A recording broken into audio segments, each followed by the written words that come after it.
back with Haunted Travels Week on the Travel Channel. About 30 miles from Boston, Massachusetts, is the town of Sudbury.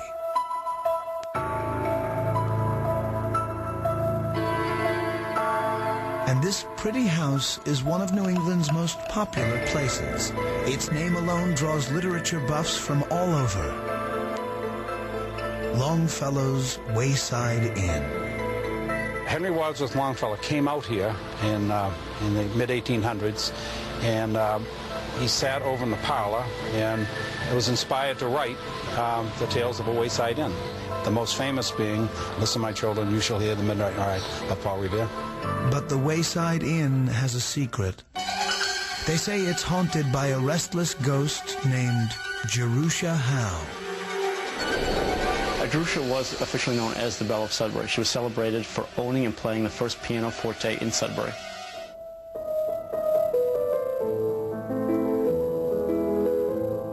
The Belle of Sudbury was the innkeeper's unmarried sister. According to legend, Jerusha had many local suitors, but she fell in love with a foreigner, an Englishman who went out to sea, leaving behind the promise of a hasty return and marriage. But he never came back.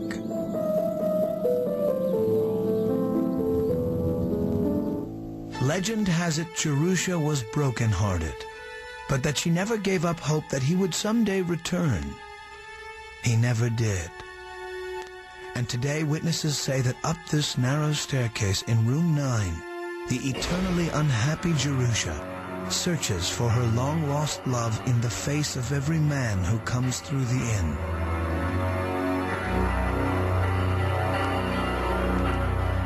I heard something that woke me up, and I sat up on the bed, looked around. There was nothing there, but I felt someone sit down next to me, put an arm around me, and then gently push my head to the side until I was laying at sitting at an angle. And I remember thinking, this feels very nice. So it felt very secure and very comfortable. And then I heard my wife move on the bed, and I realized that it wasn't her. But sometimes Jerusha sightings are more than just physical. There have been several reports of a woman whispering when there is absolutely no one in sight. But that's not all. I had this strong orange scent come from like my left shoulder area, and I looked at the window in front of me. It's in the same position as it is now. The window is closed. I looked at the outside window. That's closed and locked also. I'm thinking to myself, well, someone must have come by with a very orange drink. What most people don't know is it's well documented that Jerusha Howe wore a citrus-based perfume. There are countless testimonies of a beautiful woman roaming the inn, including those where visitors may have felt awkward coming forward. So instead, they would report their sightings using an age-old New England forum known as the Secret Drawer Society, or SDS. The Secret Drawer Society is a tradition that started in the 1900s, and it is still practiced today. People secret away little notes, little scribbles of paper in secret compartments in drawers, under floorboards, in the ceiling, anywhere they can possibly find some kind of crack or crevice. And in those letters are people's experiences from years ago. Mark Jasper is a ghost hunter. And back in the late 1980s, he visited Sudbury to investigate the strange events happening at the Wayside Inn. His first stop, Jerusha's old room, to read the hidden accounts. There must have been probably about 100 letters, and I was very anxious to start reading them all because I wanted to see if anyone had a ghostly experience. At 4:58 a.m., I was awakened by what felt like fingernails scratching at the bottom of my right foot. The ghosts are real. We were each visited by her as we slept. I immediately woke up and found myself lying on my left side. I felt someone was against my back, trembling uncontrollably. I did feel a presence in the room, a good one. She makes you feel welcome here. I have enjoyed this place. If you are a little kid, you will be scared. So you might want to sleep close to your mom and dad. Pressure against my back, as if someone had curled up against my back and inserted their knees under mine. What was that noise? Why did the lights go out? The sound of drums, fife, cannons, and we thought we were in the middle of a remake of a Revolutionary War. I tried to speak, but found my jaw was in a frozen state. I heard a young woman's voice whisper in my ear, "I am very cold. You are very seductive, Peter." Some people have experienced a presence. One woman claimed that she had a very welcoming and very good feeling. Another letter said that every family member was visited by what they referred to as her.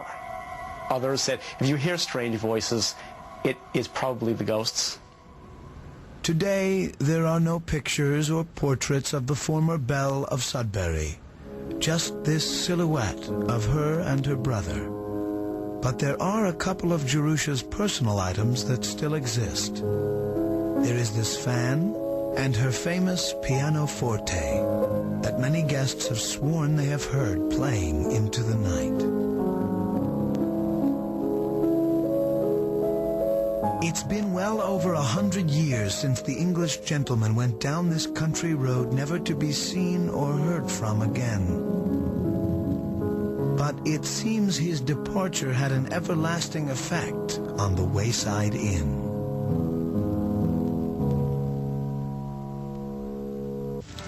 Coming up, a ghost testimony that helps convict a man of murder. Then, the bloody story that still haunts one small town. In 1673, Rebecca Cornell, a middle-aged widow, was found burned to death.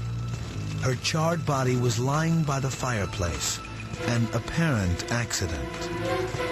No, it definitely wasn't unusual for a woman to accidentally be burned and sometimes burned to death. She was sitting smoking a corncob pipe, which was her tradition, and she was also sitting in front of an open fire.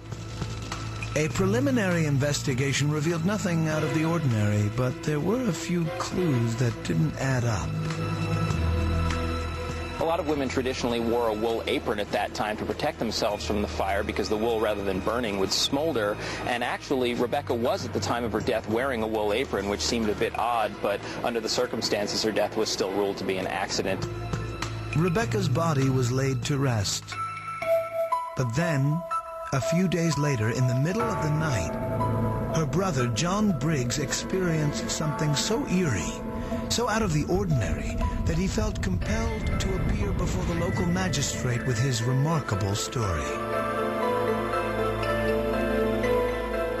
John Briggs claimed that he was in bed sleeping when he woke with a light like the dawn coming in through his bedroom. When John opened his eyes, he saw the form of his sister Rebecca, shrouded in flames, glowing, as he said, like the light of dawn, standing before him in his room. And she said to him, "See how I am burned." According to Briggs, Rebecca was communicating from beyond the grave, begging for someone to uncover the truth behind her death. The bizarre story was enough to convince the judge. He ordered Rebecca exhumed, and to everyone's surprise, her body revealed an entirely different cause of death. Once it was dug from the ground and examined more closely, it was found that she had a wound just about at the level of her chest made by some kind of a sharp instrument, and that was actually the cause of her death, not burning, and a murder investigation was immediately launched. As the new story began to unfold, the clues led to one person, Thomas, her ne'er-do-well son. Witnesses came forward claiming Thomas and Rebecca had had their problems. Apparently, Rebecca, the family provider, was sick of supporting Thomas and was considering a move to Pennsylvania.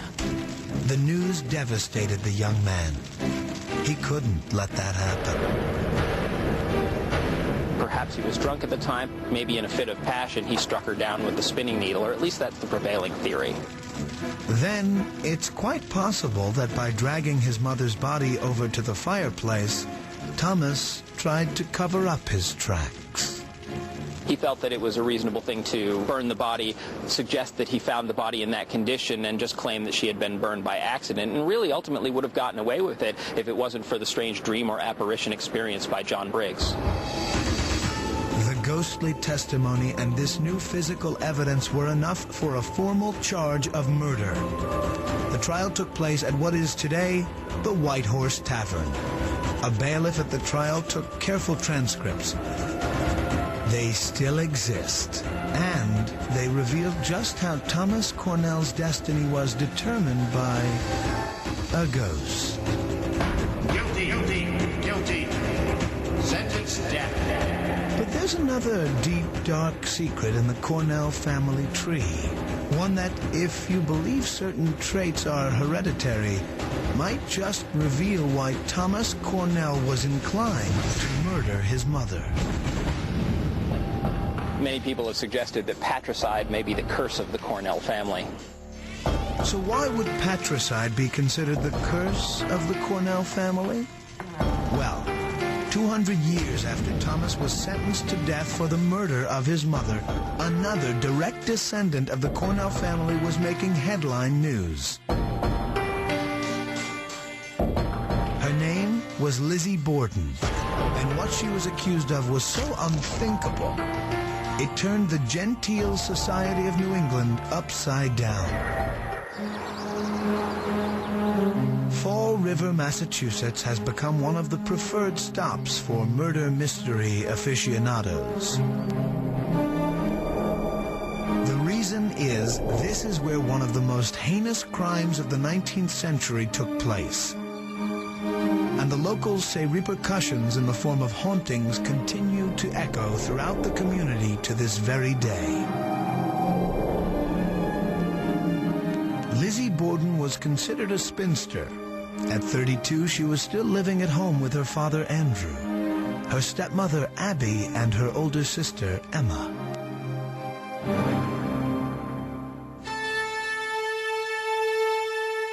It was well known that Lizzie and her stepmother didn't get along, but no one could imagine what the depth of Lizzie's hatred for her father's second wife would drive her to do.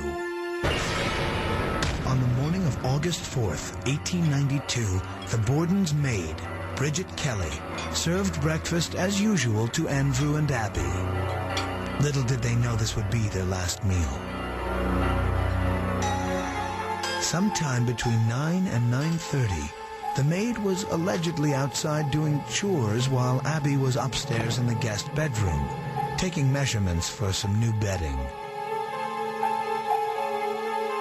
Suddenly, someone snuck up behind Abby.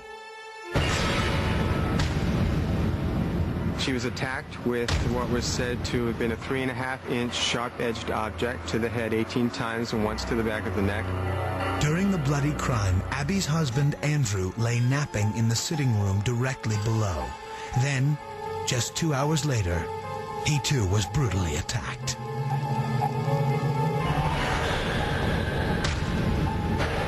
He was hit 10 times to the front of the head, left dead, as he reclined on the sofa. There were 3 obvious suspects: the Borden's maid, Bridget, and the Borden daughters, Emma and Lizzie.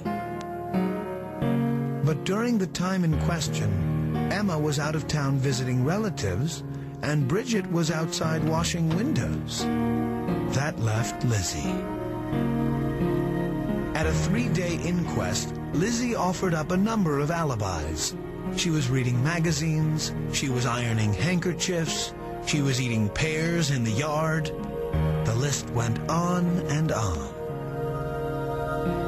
But in the course of the 3 days' worth of testimony, she had also placed herself in the barn looking for lead to make fishing sinkers, in the barn looking for pieces of tin to repair an old screen, and sitting up in the barn loft eating pears as well. Finally, Lizzie was arrested and tried for the murders. The trial lasted only 13 days, and Lizzie was acquitted on all counts. And if you're interested in knowing just how this woman managed to evade conviction with barely an alibi, you can investigate the crime yourself. Today, over 100 years after the murders, most of the evidence and records of that brutal crime are still intact. In fact, here at the Fall River Historical Society, one whole room is dedicated to the Borden double homicide. The artifacts relate to her life as well as to the infamous trial. We have pages from the family Bible that list birth and death records. We have all of the known physical evidence to exist that was actually taken into the courtroom as exhibits. The most unusual items that we would have in the collection, I would say, would be hair samples, a hair piece that was knocked off Mrs. Borden's head when she was attacked, the handleless hatchet, which is fascinating. People come from all over the world to see it. But what really shocks many visitors is the actual graphic evidence of the brutal crimes. Some people tend to shy away from the crime scene photos because they prefer not to see postmortem photographs. Some people come in and that's their main interest. They want to look at the photos and see if they can solve the mystery, solve the story by noticing something that someone's never seen. And there's another secret. Some items are so fragile, to put them on display would destroy them.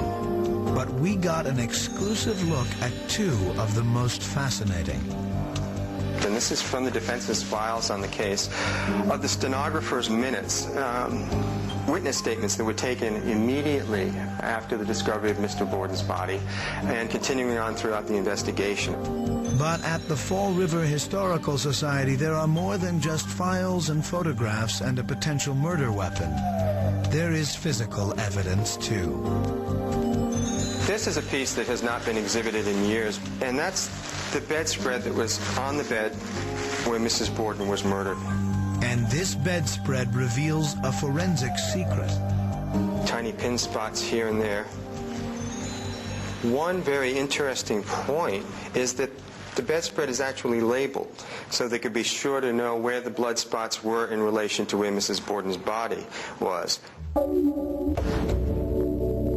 So what does one of the most notorious crimes in the nation have to do with New England being haunted? Well, we found out that the Borden family may be long gone, but even now they are far from forgotten.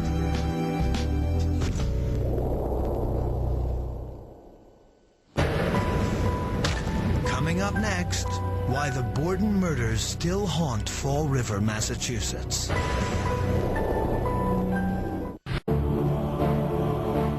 When it comes to New England hauntings, one family's tragedy placed Fall River, Massachusetts at the top of the list. The story dates back to August 4th, 1892, when Lizzie Borden was accused of killing her father and stepmother. After a 13-day trial, Lizzie was acquitted, but the crime was never forgotten. Lizzie moved from the house she shared with her parents, but she stayed in the area for the rest of her life, and some say beyond. And here's something you should know. If you're interested in the Borden murders, you can stay overnight at the scene of the crime. Lizzie Borden Bed and Breakfast Museum. That's not available on Halloween night. We're actually booked, and we're booking for next year. We run a bed and breakfast here where people can stay over, pretty much have the run of the house, try to solve the mystery itself. The house can accommodate 16 guests, most of whom clamor for certain rooms. Some people want the John Morris guest room, which is where Mrs. Borden's body was found. Some people prefer the Andrew and Abby suite because it does have a private bath. Some people prefer Lizzie and Emma's room. They want to try to think like Lizzie's thought, wake up in the morning, try to decide what she was thinking or decide if she really did it or not. But guests who come here may be in for another surprise. Almost every employee at the inn claims to have had at least one strange experience they simply couldn't explain. Eleanor Tibbiant is the night manager. She swears she encountered a ghost in this parlor. A ghost who may have reached out from the home's dark past. The most recent experience I had was very strange and rather scary. I was walking through the sitting room. All of a sudden, as I walked past the sofa where Mr. Borden was murdered, there was this hand on my shoulder, the pressure of a hand. And at first, it didn't register. I felt this tightening on my shoulder, and it just didn't register. I think it was Mr. Borden. I really do. Maybe he was trying to tell me Lizzie did it. I don't know. I always said, I don't think she did it. I think she had help, and I think she was involved, but I really don't think she actually did it. So maybe he was trying to tell me she did do it. The basement seems to be the premier location for ghost sightings.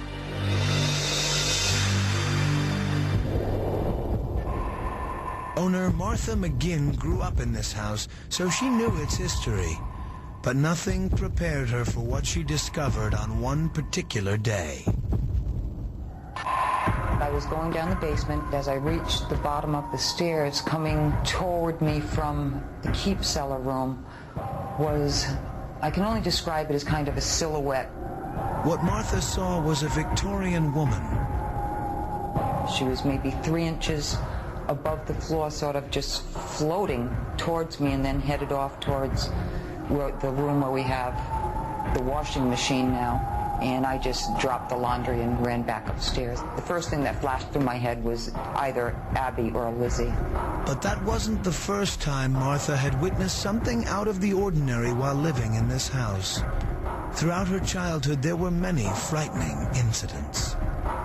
I was in the kitchen one day and I heard this banging noise, and I walked out into the entry, and the window was just banging up and down, up and down, up and down. But it seems that whatever is happening in the house is not reserved for the people who live and work here. Over the years, there have been several guests who claim they have sensed some otherworldly presence, a presence they believe has something to do with the grisly history of the home. No one knows why the B&B is visited by ghosts, but some believe when people make a tragic departure from life, they are caught inside two worlds, trapped somewhere between the living and the dead. And that belief has led to some interesting theories as to why the house may be haunted. I think that there was a passion in the killing that had to be motivated by something very strongly felt, a family member. And I think she had the most to gain and the type of personality to do it. I don't think she did it alone. I think she did it with the maid. So who are these phantoms frequenting the inn? And why are they desperately trying to make contact? No one knows for sure. But many believe it's most likely Andrew and Abby Borden who are trying to tell the world what really happened. And as for Lizzie, well, she may still be around, even though her life had a much different but no less tragic ending. You see, although Lizzie was never convicted of the murders, she suffered as well. After the trial, Lizzie never returned to the scene of the crime. But surprisingly, she never left Fall River either. And the next chapter of her life was as bizarre as the first. She was ostracized. She was treated as a social pariah. She had two options. If she had left Fall River, she would have been accused of running away because they would have said that she couldn't look them in the eye because she was guilty. So she chose to stay here. It was the city that she had always called home.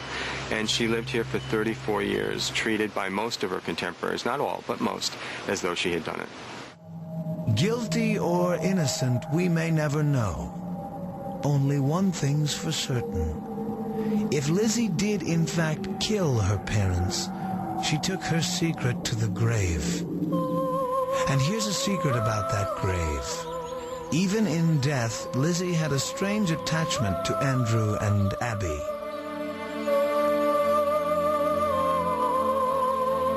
She requested to be buried right in the same cemetery, only about 4 feet from her alleged victims.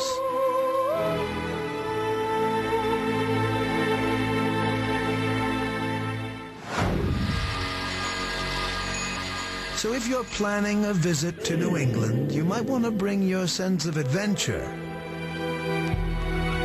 Don't forget to keep your eyes and ears open, because you might just get the ultimate vacation experience.